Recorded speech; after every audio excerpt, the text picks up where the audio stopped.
I had been named by my parents as Om Prakash Tiwari. So this breathing practices must have been invented because the problem in the Indian philosophy, the cause of our discontentment and unhappiness is coming from the chitta, the mind. And they tried to explore how can we tackle the mind, which is always negative. Therefore, they came to know that our respiration is very close to mind. When in different moods, different type of breathing is there. And it keeps on changing every hour. So they try respiration, a controlled inhalation, controlled retention and controlled exhalation is called pranayama. The purpose is to keep us physically healthy, psychologically balanced, which can lead in a total integration in personality. That means a balanced personality which can face any situation and give response accordingly. That is how these practice of pranayama, they develop. Tradition, which we call lineage, is undiluted. Growth is based on either rationally or scientifically. So our lineage is such that my teacher, Swami Kaivalyadhama, he had his teacher, Swami Madhavdas Maharaj, who hailed from the eastern India, Bengal, and he trained him and asked him to have exploration in the scientific aspect of these practices. I was fortunate enough to learn directly from him for 8 years. After coming in contact with my teacher to his teacher, he got inspiration. He started thinking that I should establish an institute where scientific researches, training and treatment, these three should be part of that. So he selected Lonavala in Maharashtra near Bombay, the place where he should open an institution. And it was very, very successful from the research point of view, from treatment point of view, from teaching point of view.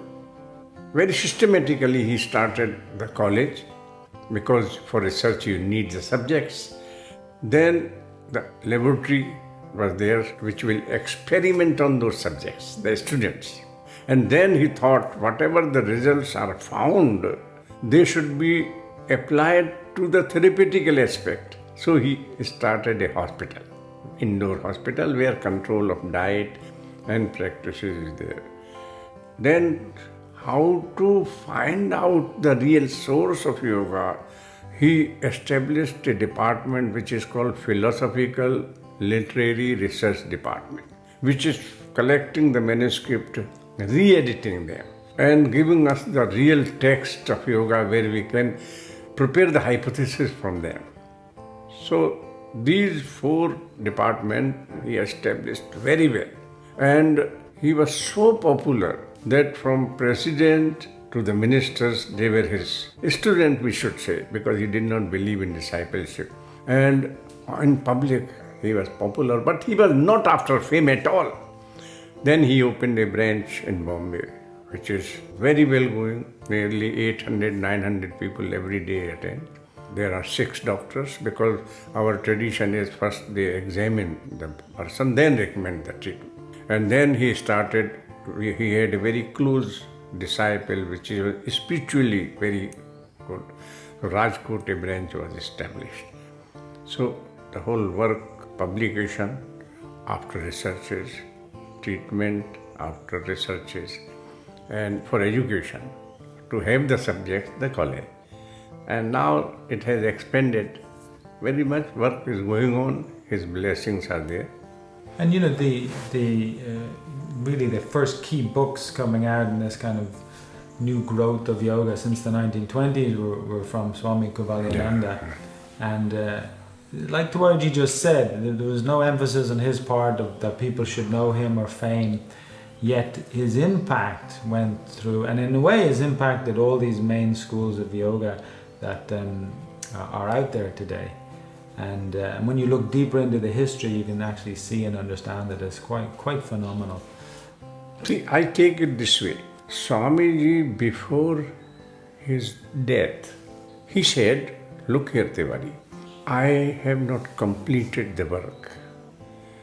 And I want rebirth. I want to come back. And therefore, all rituals should be done very perfectly. And I am sure he will come. And the days may prove that he has come. And in that extension only I see the Paul's work is practically nothing for him but to continue the goal of Swamiji which he has set. I look his PhD in that direction. 100%. And now it is leading further. I am also trying to train people so that lineage can continue, and Paul is one of them in my lineage. I met Paul in New York, in Ananda, Monroe, where he came to attend my workshop. And since then something has happened like magnetism. When I was first in Thailand and with Tiwari coming over for teaching, I remember him saying to me, you should set up an institute. And in my head I went, oh no. But then as events turned out, some land with bungalows on it came, and so we ended up starting something.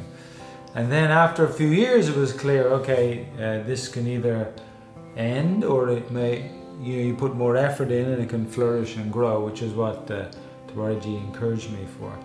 And so then this area where we are now for Samahita Retreat came across, because it's at a very special part of the islands, very quiet, private and highly charged part. We're very close with the main monk who was living here on the island, Paul Dallaghan. And we always like to go over to his temple and pay respect. And so, but even before making a decision on the land, we came down together, to feel the quality of it, I suppose. We worshipped the land, and then the work was started. Yeah, a little fire, sitting there on the raw land, and to help charge it, I suppose. And then even when the building was going on, we would come down a few times and do that, And here we are 6 years later. Over the years of practice, learning properly, cleanly and joyfully really with the teacher, there's also been the inspiration to study more. And a lot of the inspiration and how and where has come from this history that Tiwari's in and how Swami Kaivalyadhama worked.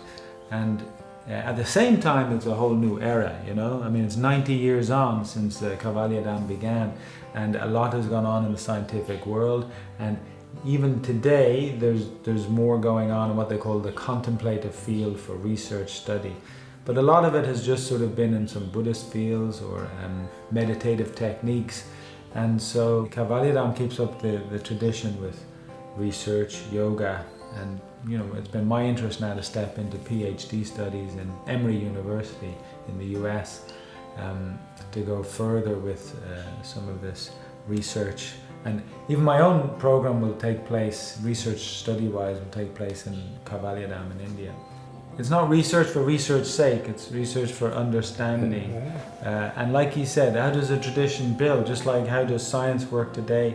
Things are understood, established, clear, and they grow. It's not just, hey, I want to try this today. We start a new movement.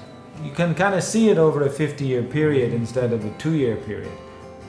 But in that is ideally service to the people, and those that want to practice and do more. As Tiwari learned with Swami Kaivalyadhama and I'm learning with Tiwari.